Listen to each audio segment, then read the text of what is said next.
Estimados estudiantes, continuaremos con la segunda sesión de sesiones teóricas del curso de Sistema Endocrino y Reproductor. Ahora hablaremos sobre las funciones y la estructura de esas glándulas importantísimas, órganos endocrinos importantísimos, que son el hipotálamo y la hipófisis. Tendremos los siguientes, esta es nuestra agenda, ¿no? Hipotálamo, hipófisis, y veremos algo específico de la hormona de crecimiento. Tenemos el logro de la unidad, ¿cuál es nuestro objetivo del aprendizaje, ¿no? Explicar las principales características estructurales, funcionales de este eje, hipotálamo, hipófisis, y consideraremos pues sus hormonas principales de una manera general, y nos centraremos o profundizaremos un poco más con respecto a la hormona de crecimiento. Les planteo una agenda. Hipotálamo, veamos un poco de su rol, qué hormonas tenemos o factores liberadores. La hipófisis, un poco de su estructura, el desarrollo propio de la hipófisis embrionario, cuál es la característica del sistema porta hipoficiario. Revisaremos algunas partes del eje hipotálamo-hipófisis y terminaremos con hablando un poco sobre la hormona de crecimiento. Les planteo una primera situación. Imagínense que estamos en un avión, ¿ok?, volviendo de Europa o Estados Unidos, de cualquier lugar, y una pasajera de más o menos unos 40 años sufre, como dicen, unos mareos y le baja la presión. Usted pues se acerca, ¿no? O se entera de lo que ha sucedido y le dice, ¿no? Sí, esta señora es peruana, ¿no? Y vive pues en una zona alejada de Huancavelica. Ella no sufre de nada, le dicen, o sea, no tiene diagnósticos, pero miren algo interesante, le comentaron que en su último parto, ¿no?, hace 2 años, ella tenía 40, cuando tenía 38 años, perdió mucha sangre. Y le habían dicho en ese momento, ¿no es cierto?, que debía realizar un estudio diagnóstico, que ella no cumplió. Entonces además le comentan, ¿no?, que ha estado fatigada, sus menstruaciones han sido menos frecuentes, y ha tenido otra sintomatología que no se sabe precisar muy bien. Entonces, ¿cuál es la causa más probable de esta situación? ¿Qué sistemas y órganos están involucrados y qué hacer? Y obviamente, ¿por qué estamos hablando de este tema? Porque si nos ponemos a analizar, dice que hace años perdió mucha sangre.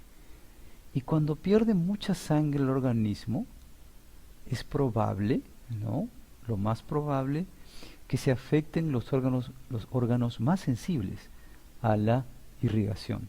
Y entre ellos, obviamente, se encuentran los que corresponden al sistema nervioso, ya lo sabemos, al corazón, ¿no es cierto?, el riñón y otros más. Y también, como parte de esto, el sistema endocrino, y específicamente la glándula hipófisis. Imagínense que la señora perdió mucha sangre y esa sangre la llevó a una isquemia hipofisiaria.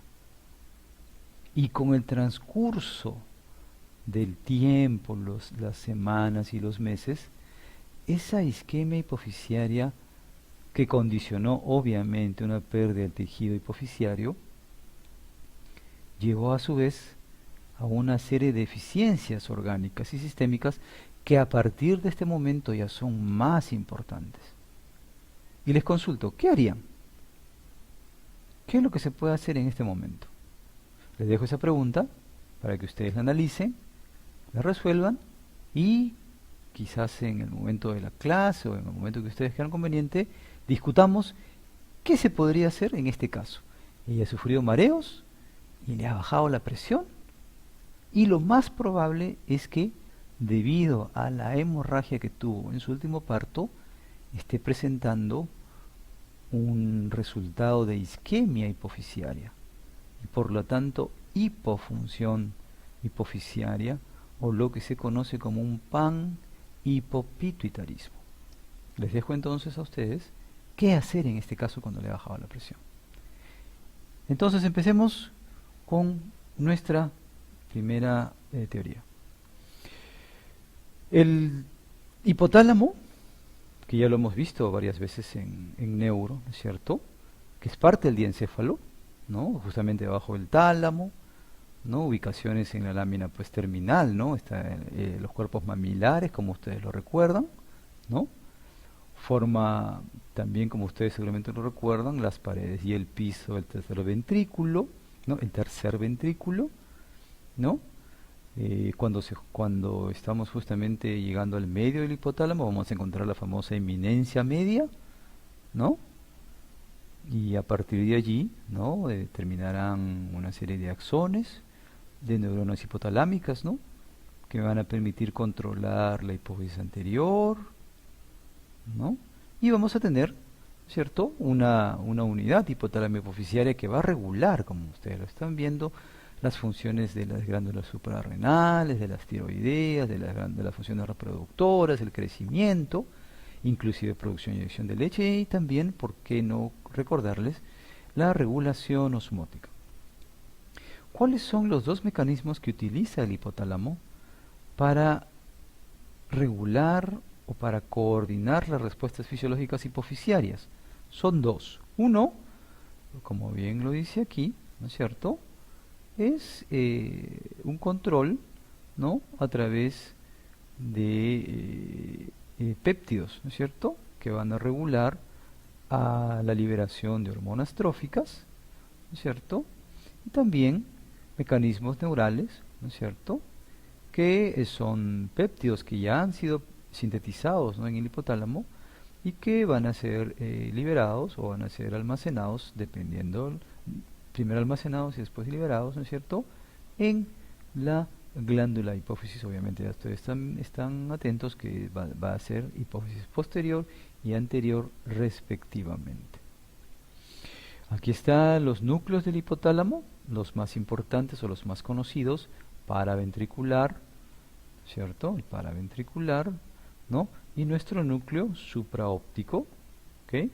¿Por qué supraóptico? Porque aquí está pues el quiasma óptico, ¿cierto? ¿Ok? Después que tenemos núcleos ventromediales, posteriores, que no nos vamos a involucrar en estos momentos, a pesar que podrían tener alguna importancia en otras funciones. Nos interesa el paraventricular, el supraóptico, y su relación inmediata, ¿no?, con el tallo hipoficiario. El hipotálamo, ¿cierto?, una gran influencia a partir de señales externas e internas, ¿no?, para influenciar ingesta de alimentos, gasto de energía, el peso, ingesta de fluidos, presión arterial, temperatura, ciclo del sueño. ¿Y cómo se hace esto? A través pues de estos factores liberadores o hormonas liberadoras que se sintetizan en el hipotálamo, ¿no? Liberador de tirotropina, de corticotropina, de gonadotrofinas, de hormona de crecimiento. Aquí mismo, en el mismo hipotálamo, tenemos a la inhibidora de la hormona de crecimiento, o la somatostatina, el factor inhibidor de prolactina, o la famosísima dopamina, ¿no?, la hormona liberadora de prolactina, y también tenemos otras dos hormonas. Todo esto anterior, obviamente, es de la hipófisis anterior, y estas dos, la ADH y la oxitocina, ¿no?, también conocida la ADH como antidiurética, arginina vasopresina, o la misma vasopresina, que serán aquellas hormonas que se encuentran o que están ubicadas en nuestro hipotálamo posterior. Aquí tenemos una relación bien clara, ¿no es cierto?, como de lo que les comentaba. Ahí están la hipófisis anterior y la hipófisis posterior, ¿cierto? La oxitocina, ¿no?, y la arginina vasopresina, balance de agua, y la oxitocina para parto, lactancia, y las demás que hemos denominado o hemos nombrado hace un poco, ACTH, GH, ¿no?, para producir metabolismo, crecimiento, reproducción, lactancia y respuesta al estrés. Una vez entonces que los factores liberadores mencionados antes del hipotálamo hacen su acción, van a producir estas hormonas, y se nota aquí claramente la íntima relación entre hipotálamo y hipófisis, o también conocido como pituitaria. ¿Cómo se da un poquito, avanzando un poquito más, ¿no? ¿Cuál es el mecanismo un poco más preciso para esta regulación? Es que tenemos dos tipos de células, ¿no?, las magnocelulares y las parvicelulares. Si ustedes se dan cuenta, Las magnocelulares son aquellas que a través de transporte axonal van a llegar, estas magnocelulares se encuentran obviamente en el hipotálamo, ¿cierto? Por transporte axonal, estas son las que producen la oxitocina, ¿no? Y la arginina vasopresina, ¿no es cierto? Van a llevar a que en la hipófisis posterior se encuentre acumulado y luego, cuando sea necesario, sea distribuido a la circulación sistémica. Además, tenemos otros tipos de neuronas que son las parvicelulares, que también van a producir, ¿no es cierto?, a través de un transporte axonal hacia la eminencia media, los factores liberadores hipotalámicos que antes habíamos considerado, dopamina, somatostatina, GH y los demás, a través de las venas portas largas, van a llegar a la hipófisis anterior y hará un efecto para liberar estas hormonas, ¿no? A la ACTH, la TSH, las hormonas de la FSH y LH, GH y la prolactina, y llegará también en su momento a la circulación sistémica. La macroestructura, ¿no?, que tenemos ahora, vamos a relacionarlo ahora hacia la macroestructura de la hipófisis. Entonces está formada por la conocida adenohipófisis, hipófisis anterior, y la neurohipófisis o hipófisis posterior, las cuales van a presentar un origen embriológico diferente, que es interesante recordarlo, ¿no? Recuerden que está ubicada pues en la glándula hipófisis, se encuentra ubicada pues en la famosa silla turca, ¿cierto? Aquí está, ¿no?, anterior y posterior, la silla turca, ubicada pues en el hueso esfenoides, ¿cierto?, en relación íntima, nuevamente les reitero, con el hipotálamo. Si queremos profundizar un poco más en la estructura de la glándula hipófisis, podemos encontrar algunos elementos muy característicos, ¿no? Ya la conocida, ¿no es cierto?, adenohipófisis, formada básicamente por la pars histalis, ¿no es cierto?, la pars tuberalis, que parte quiere decir parte o segmento, ¿no?, tuberal, que está acompañando el infundíbulo. Y si vamos ahora al otro lado o a la parte posterior de nuestra hipófisis, ¿no?, estamos en la pars nervosa o la pars nerviosa, ¿no?, para hipófisis posterior, ambas que están separadas, o si también podremos decirle conectadas a través de la parte intermedia o la pars intermedia. Tres divisiones, ¿no?, en la hipófisis: pars distal, pars tuberal y parte intermedia, ¿no? Principal componente glandular será la pars distal. En la parte tuberal no hay secreciones que sean funcionales, ¿no?, aunque se han encontrado algunos factores liberadores, quizás incluso algunos comentan que podría en este lado haber células que regulen la función hipofisiaria, pero eso no está determinado. Lo mismo en la parte intermedia, ¿no?, que tiene una cubierta y que va a dar lugar, ¿no?, a algunas hormonas, pero que no tienen mayor importancia. En la neurohipófisis, por otro lado, dos partes, ¿no?, dos segmentos, ¿no?, la parte nerviosa, que es la parte más importante, y el infundíbulo, que como ustedes están viendo tiene dos estructuras: la eminencia media, que estábamos hablando que era una extensión, ¿no?, central del hipotálamo, y la prolongación del infundíbulo o el propio tallo. Entonces, partes de la macroestructura de la adenohipófisis y de la neurohipófisis. Una gráfica para volver a reiterarles lo mismo, ¿no es cierto? Sin embargo, ya estamos aquí dando un zoom o una ampliación a una zona intermedia, ¿no?, entre la hipófisis posterior y la adenohipófisis o hipófisis anterior y la pars intermedia. Como bien lo indica aquí, ¿no?, secreta MSH, ¿no? Sin embargo, todavía no se le ha encontrado o no se considera como una producción que sea clínicamente significativa. Otras, y por otro lado, ¿no?, vean ustedes la característica, ¿no?, histológica ya de la adenohipófisis de la pars distalis, donde se ve mucha coloración, ¿no es cierto?, oxíntica, ¿no? Ustedes están viendo, ¿no?, mucha coloración rojiza, ¿no es cierto?, que va a dar lugar a determinadas características que es lo que vamos a considerar en un momento más. ¿Ok? Muy bien. Aquí tenemos, ¿no?, la macroestructura, pero ya no específicamente los lóbulos, sino aquí estamos adicionando, incluyendo lo que corresponde a la irrigación. Tenemos tres arterias principales, pero sobre todo dos. La arteria hipofisiaria superior, ¿no? O estas son ramas obviamente de la carótida interna, y la arteria hipofisiaria superior, como ustedes pueden ver claramente, ¿no?, es la que va a dar irrigación a la pars tuberalis, a la distal del infundíbulo, y la arteria hipofisiaria inferior, ¿no?, que es la principal para irrigar o para darle sangre a la pars nerviosa, ¿no?, o la hipófisis posterior, junto con la arteria hipofisiaria media, que no figura en esta gráfica porque es poca su contribución, y también en algunos textos van a encontrar que la misma arteria hipofisiaria, como ustedes pueden ver, ¿no?, la misma arteria hipofisiaria superior también da un poco de irrigación a la posterior. Entonces es interesante reconocer esto. ¿Qué más tenemos además de estas arterias? Tenemos además venas portas, ¿no?, venas portas. Y como ustedes pueden ver, ¿no es cierto?, están ubicadas, ¿no?, en la zona distal, ¿no es cierto?, muy cercano a la eminencia media, muy cercanos al infundíbulo.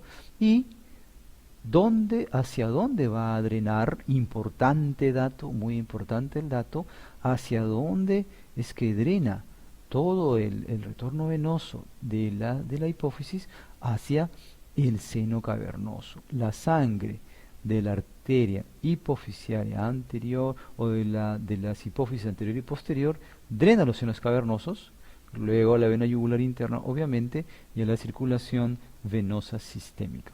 Ustedes pueden ver algo interesante, ¿no? Venas porta o sistemas porta, como dice aquí. ¿Qué es un sistema porta? Un sistema porta es aquel que está relacionando, miren, o uniendo dos lechos vasculares. Dos lechos vasculares. ¿Ok? Dos lechos vasculares. Este sistema porta, ¿no?, es muy importante porque nos va a permitir realizar o mantener, ¿no es cierto?, una íntima comunicación, y además nos va a permitir transportar una serie de sustancias que lo vamos a revisar, ¿no es cierto?, en un momento más. Antes de entrar a lo que es la microestructura, podemos ir regresando, ¿no es cierto? Entonces, ¿cómo se entiende esto? La arteria hipofisiaria superior va a dar lugar a un plexo capilar primario, que como ustedes pueden ver se encuentra en la eminencia media. De aquí, ¿qué sucede? De aquí, como ustedes pueden ver claramente, drenan venas portales hipofisiarias largas, ¿ok?, largas, y están yendo hacia el infundíbulo, donde van a encontrar un plexo capilar secundario.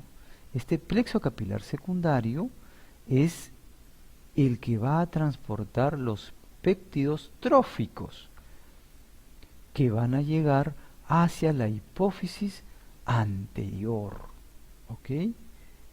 Y en estos plexos secundarios que están en la adenohipófisis son capilares fenestrados que fácilmente interactúan con las células que van a tener receptores específicos asociados a proteína G, que van a activar las cascadas intracelulares que producirán la liberación respectiva de las hormonas. ¿Ok? Entonces estas son las venas hipofisiarias, ¿no?, portales, porta larga. Como les reitero, unen dos sistemas capilares o dos redes capilares. Luego tenemos la microestructura de la hipófisis. La adenohipófisis de una manera muy interesante, ¿no?, compuesta por nidos de células epiteliales que pueden contener hasta 5 poblaciones celulares, ¿no?, poblaciones de GAH, ¿no?, poblaciones de prolactina y como ustedes pueden ver aquí su función, la de GH obviamente crecimiento, la de prolactina producción de leche, las células por ejemplo para producir hormona tiroidea, las que van a dar lugar a la ACTH, a la corticotropina, y aquellas también que nos van a dar lugar a la FSH y a la LH. Entonces estos son las principales poblaciones celulares que se encuentran en en nuestros nidos de células, ¿cierto? De células epiteliales, en nuestros nidos de la hipófisis. La proporción, como ustedes pueden ver, la mayor parte somatotrofos, o sea, para producir la hormona de crecimiento, la mayor parte, miren. Luego, una parte un poco menor, ¿no? Los mamotrofos para producir la prolactina. Seguidamente estarán los corticotropos, las células corticotrópicas o las células gonadotropas. Y en último lugar, los tirotropos, ¿no? Para producir la tirotropina. Entonces, esto es una representación muy interesante de las porciones, la cantidad de células que encontramos en cada uno de estos nidos.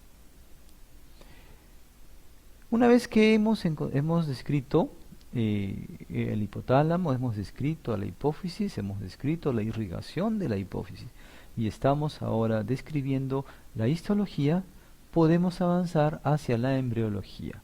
Y la embriología de la hipófisis es muy interesante porque proviene, ¿no?, de dos estructuras, ¿no es cierto? De dos estructuras. Como ustedes pueden ver, ¿no?, se va a generar en el diencéfalo una evaginación. Y esta evaginación es conocida como el infundíbulo.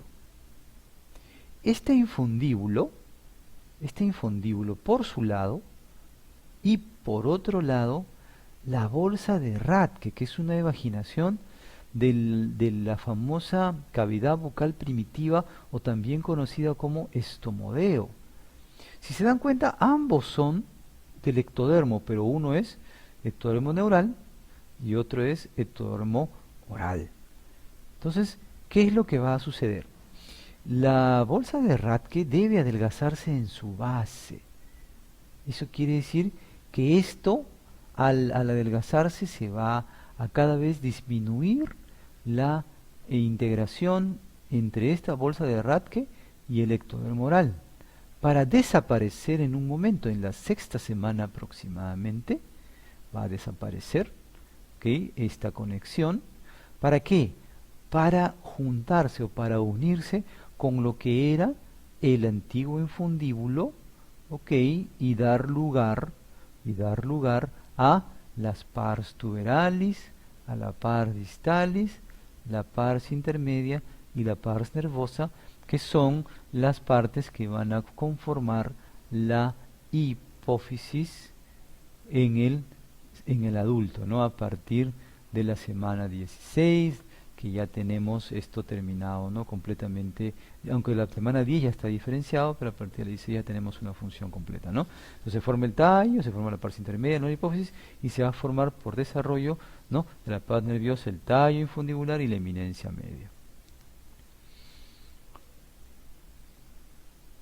Tenemos aquí, ¿no?, a la sexta semana, ¿no?, la bolsa de Rathke, ¿no?, ya se está evolucionando, ¿no es cierto?, después va avanzando, ¿no?, y en la 11ª y 16ª semana de desarrollo, ya como les comentaba, ¿no?, 16ª ya está completamente desarrollado, ¿no?,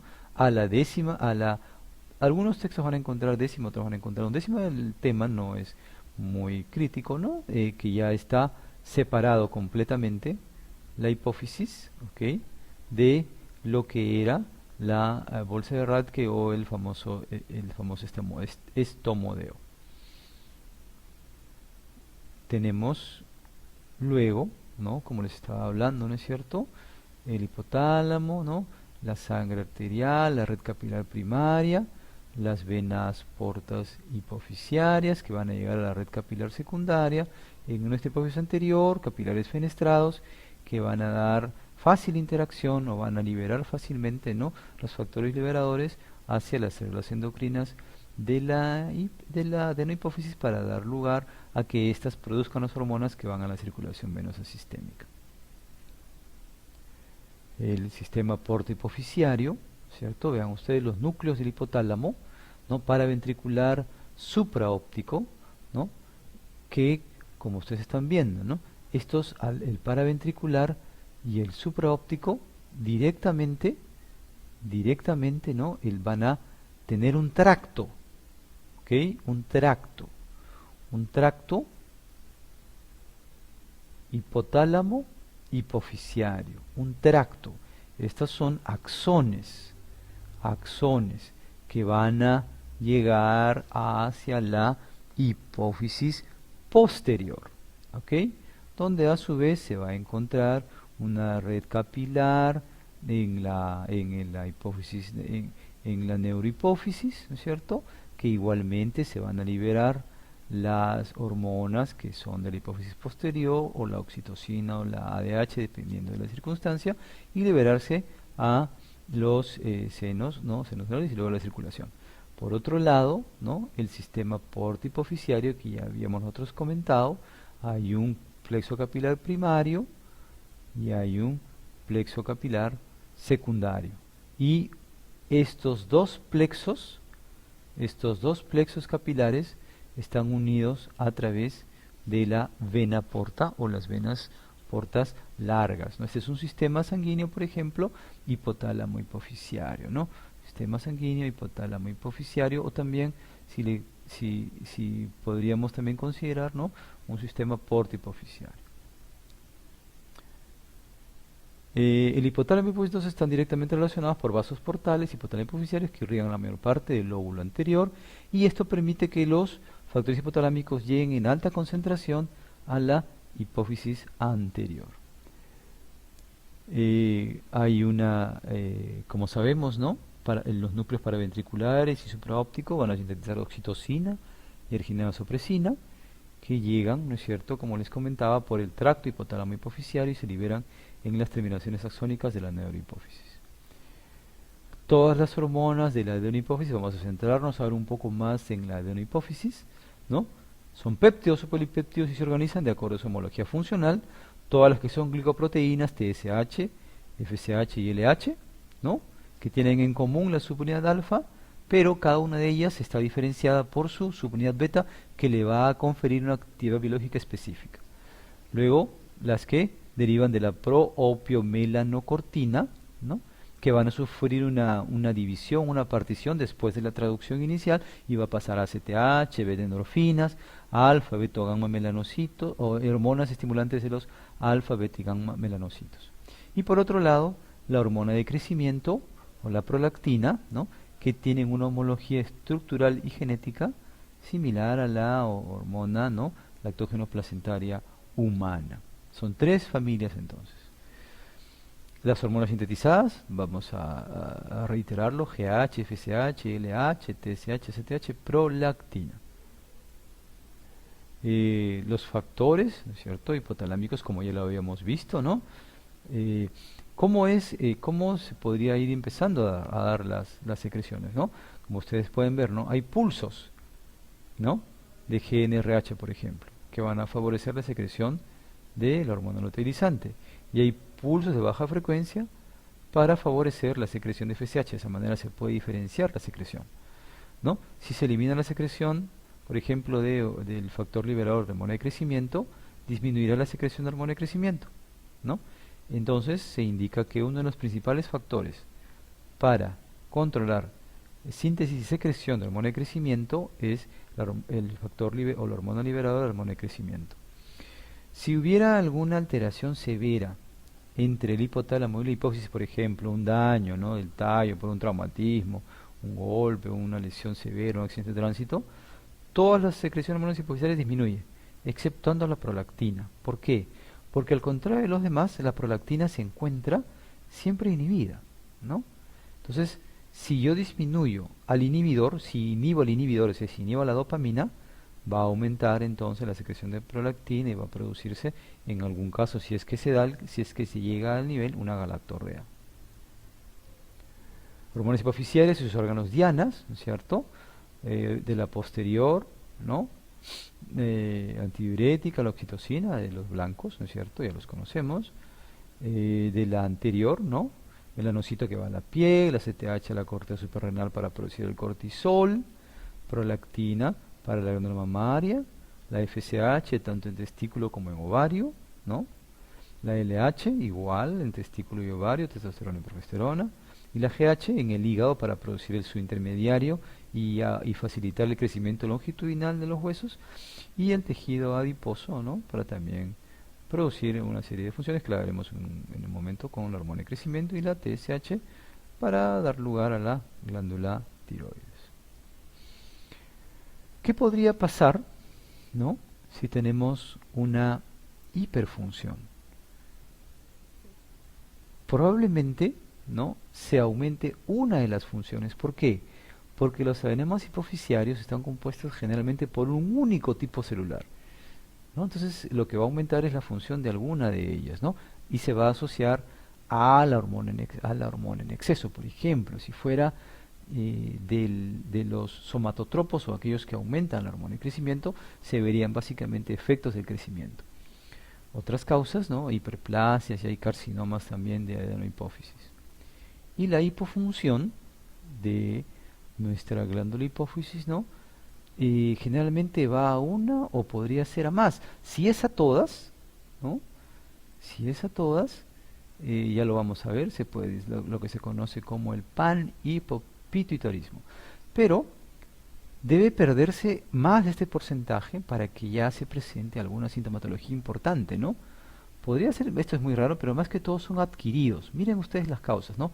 Tumoración, un efecto de masa, ¿no? Algo que esté atrofiando a la hipófisis, necrosis isquémica. ¿Se acuerdan ustedes de lo que habíamos hablado al inicio de la clase? Que esta señora había tenido una hemorragia muy severa durante su parto, necrosis isquémica de hipófisis anterior. O también podría suceder por ablación, cirugía o también por radiación, ¿no? El desarrollo, como miren ustedes el caso, ¿no? El desarrollo de los signos y síntomas es lento. Por eso les comentaba que el caso se había presentado más o menos a los 2 años del último parto. Y va a depender, como les repito, de la hormona específica que haga falta en el esquema.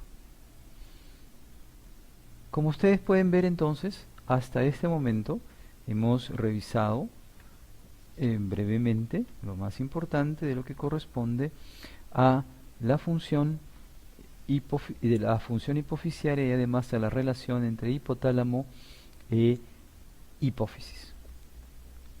Por otro lado, y yendo específicamente ya a algunas de nuestras hormonas, nos encontramos con aquella que está muy relacionada con el crecimiento.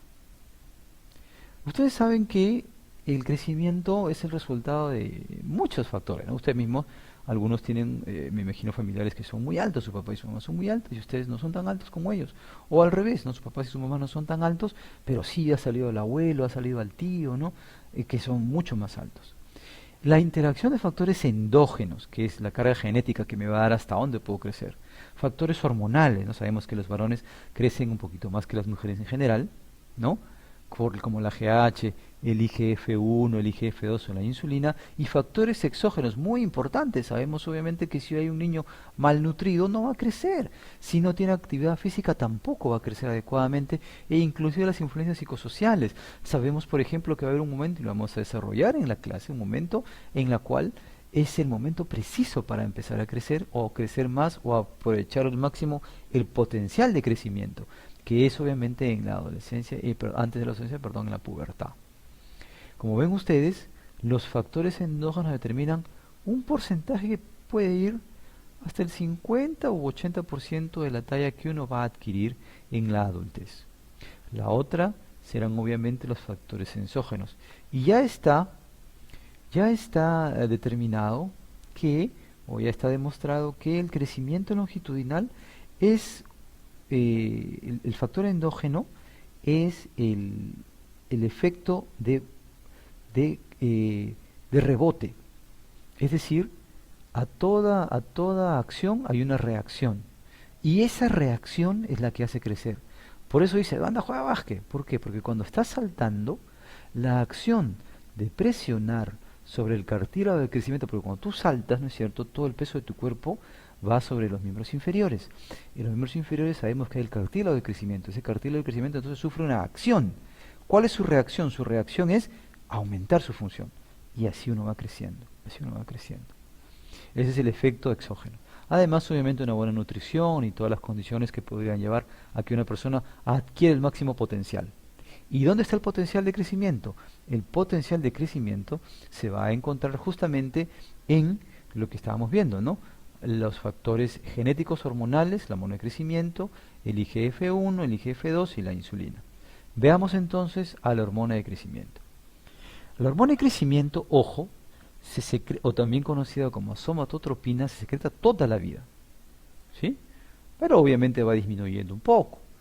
Aisladamente, la hormona más importante para el crecimiento normal está la estatura adulta.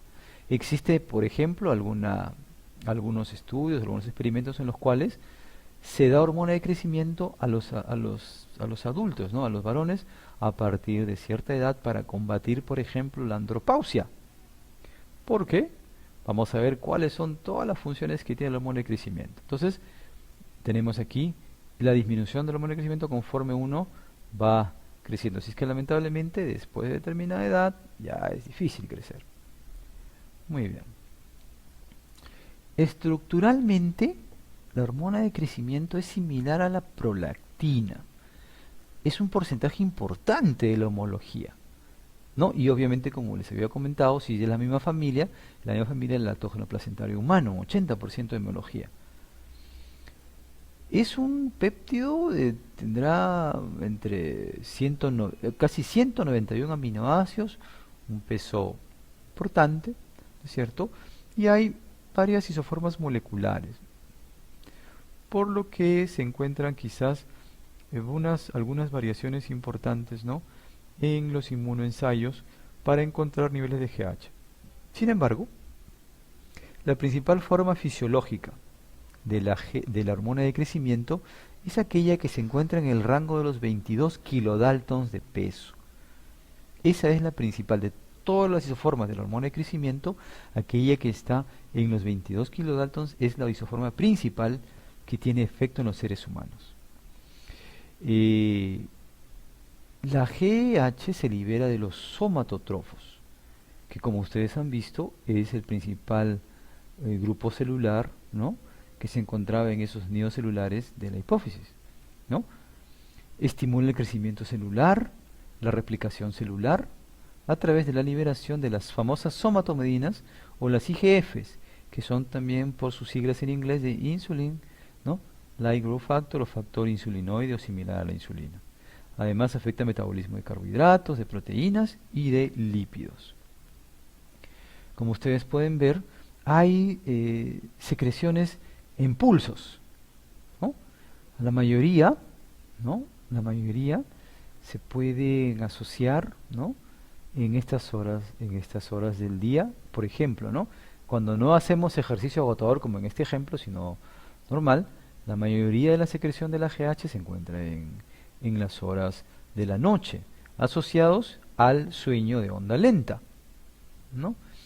Y aunque no se entiende, ¿no es cierto?, por qué justamente en ese momento, parece que las otras hormonas, ¿no?, otras hormonas, los glucocorticoides suprarrenales, hormonas tiroideas, son las que están regulando esa secreción pulsátil de la GH, y parece que son esenciales para que tengamos o se alcance la potencia biológica óptima de esta hormona, ¿no? La mayor parte de la hormona de crecimiento que está en circulación es la que está unida a la proteína enlazante de hormona de crecimiento. Pero como ustedes pueden ver además, ¿no?, en un ejercicio agotador, como siempre le dicen, no es ejercicio para crecer, entonces este ejercicio agotador también eleva grandemente la generación de la hormona de crecimiento. Este es lo normal, el patrón normal que estábamos hablando, ¿cierto? 24 horas más es en el sueño, ¿no? Y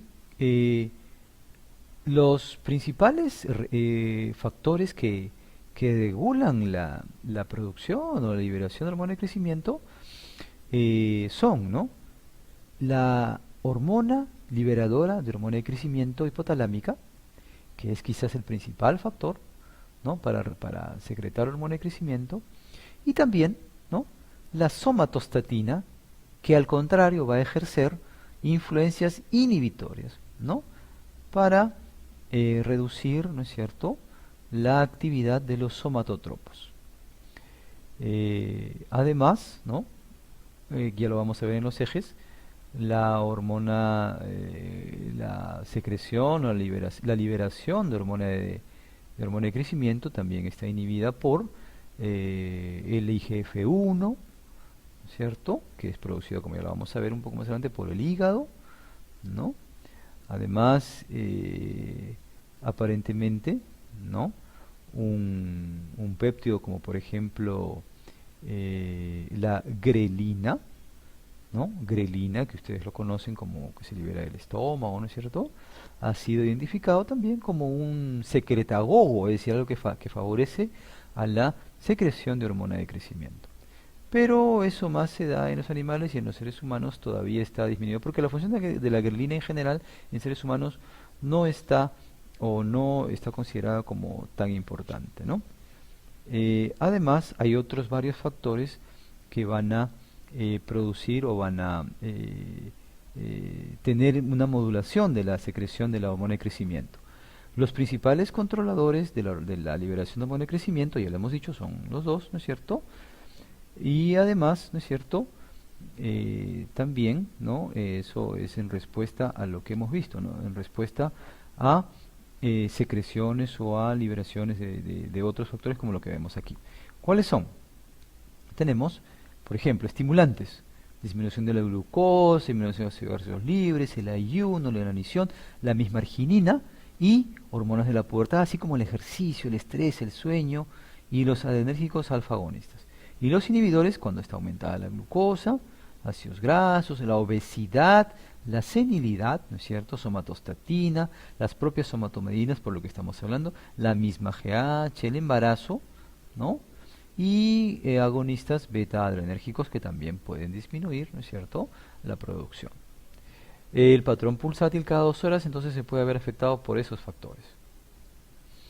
Tenemos, ¿no?, el eje, ¿no?, de producción de la hormona de crecimiento. Como ustedes pueden ver, ¿cierto? El hipotálamo va a producir, ¿no?, a la hormona liberada, hormona de crecimiento, que va a ejercer un efecto positivo sobre los somatotropos de la hipófisis para producir la hormona de crecimiento. Eso va a actuar sobre tejidos blancos y algunos tejidos blancos, ¿cierto?, va a dar lugar a la producción de somatomedinas, ¿ok?, que en determinada circunstancia van a, o en determinado momento de la vida, o en determinada circunstancia, ¿cierto?, puede ejercer efectos tanto de retroacción negativa sobre la hormona de crecimiento como de retroacción positiva sobre la hormona de crecimiento. ¿Qué cosa es lo que hace específicamente, ¿no?, la GHRH?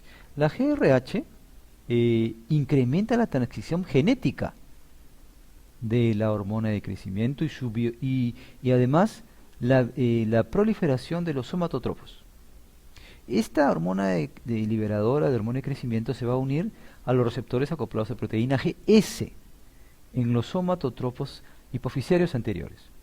Entonces se va a activar la subunidad catalítica de la adelinato ciclasa.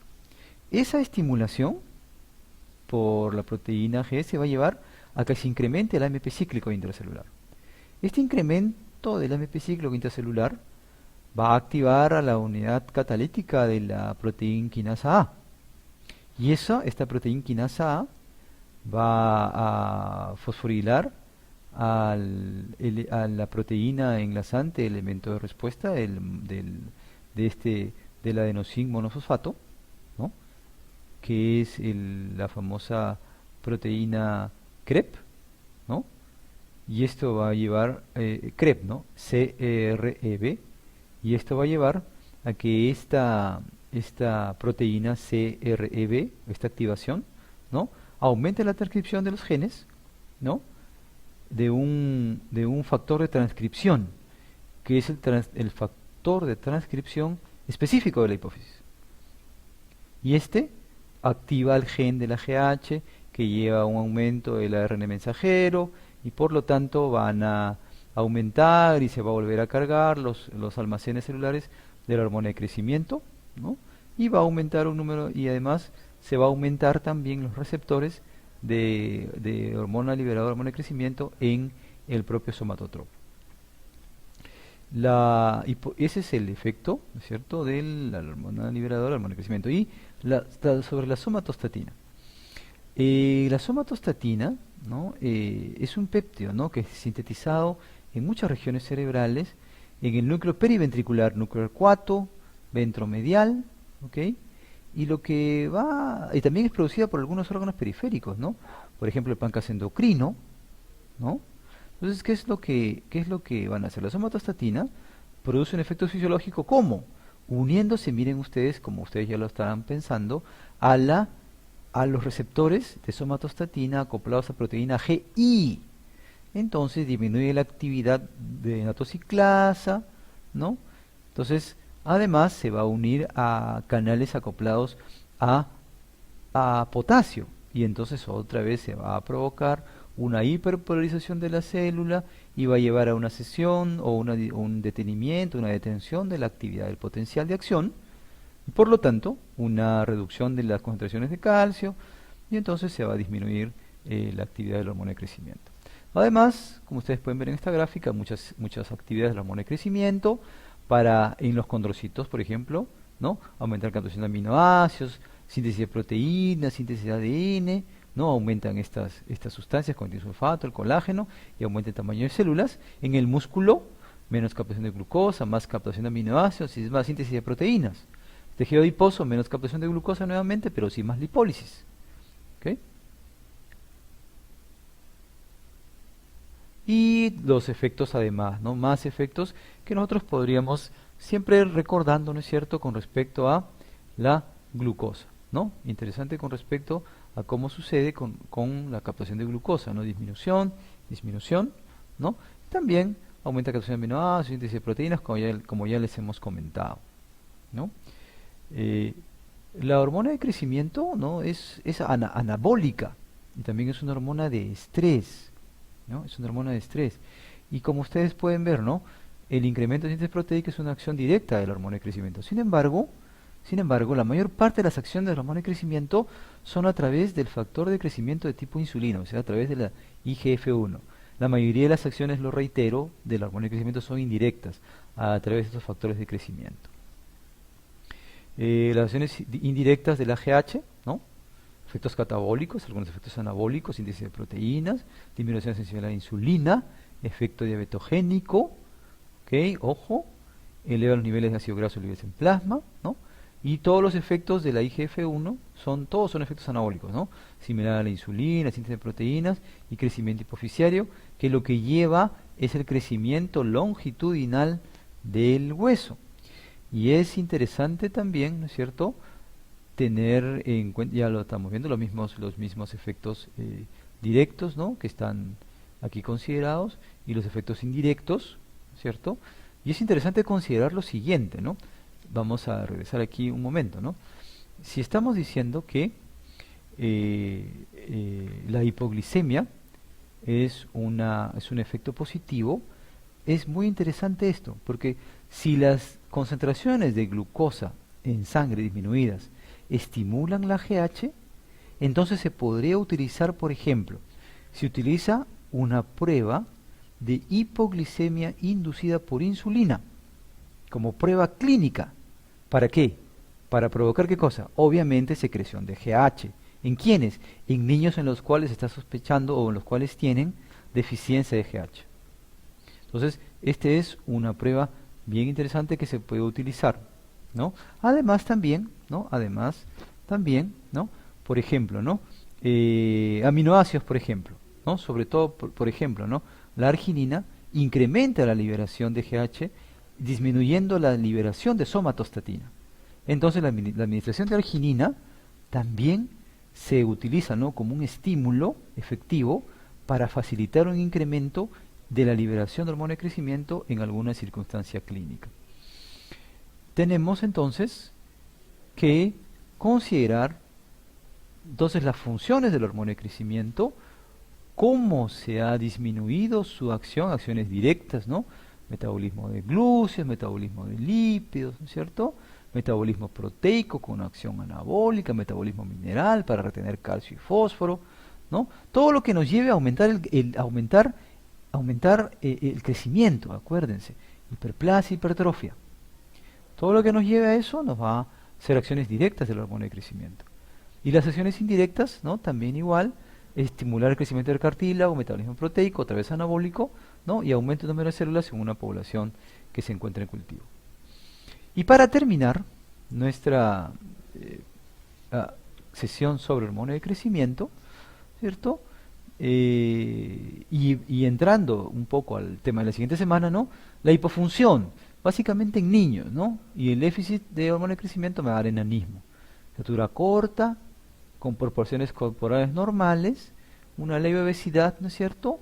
Inteligencia que se conserva y el tratamiento es la GH, ¿no? A ver, aquí muchos van a decir, ¿no? Estatura corta, proporciones corporales normales. Sí, así es, Tyrion Lannister, ¿no? Muy bien, ¿no? Y por otro lado, ¿no? La hiperfunción, ¿no? El excesivo en niños gigantismo, ¿no? Miren ustedes, aumento de unidad de crecimiento, estimulación, ¿no? Es una hipersecreción porque hay un adenoma, ¿no? Y da un crecimiento lento, y si es antes del cierre de los cartílagos epifisiarios, es un gigantismo, miren ustedes, ¿no? Gigantismo aquí y gigantismo aquí. Entonces, hemos podido revisar, ¿no? A grandes rasgos, la íntima relación entre hipotálamo e hipófisis, ¿no? La macroestructura y microestructura de la hipófisis en sí, reconociendo las unidades celulares que se presentan. Hemos visto algo muy interesante, que es la relación del sistema arterial y venoso entre el hipotálamo y la hipófisis, además de haber revisado cuáles son las principales hormonas que se producen en la adenohipófisis y en la hipófisis posterior, haciendo un énfasis en esta vez por la hormona de crecimiento, y hemos revisado un poco sobre su síntesis, su secreción, los factores estimulantes e inhibidores, así como hemos podido revisar también cuál es el mediador importante, ¿no? El IGF-1 o IGF-2. Asimismo, para darle una pequeña orientación inicial a lo que podría pasar cuando tenemos la hipofunción o la hiperfunción. Muchas gracias.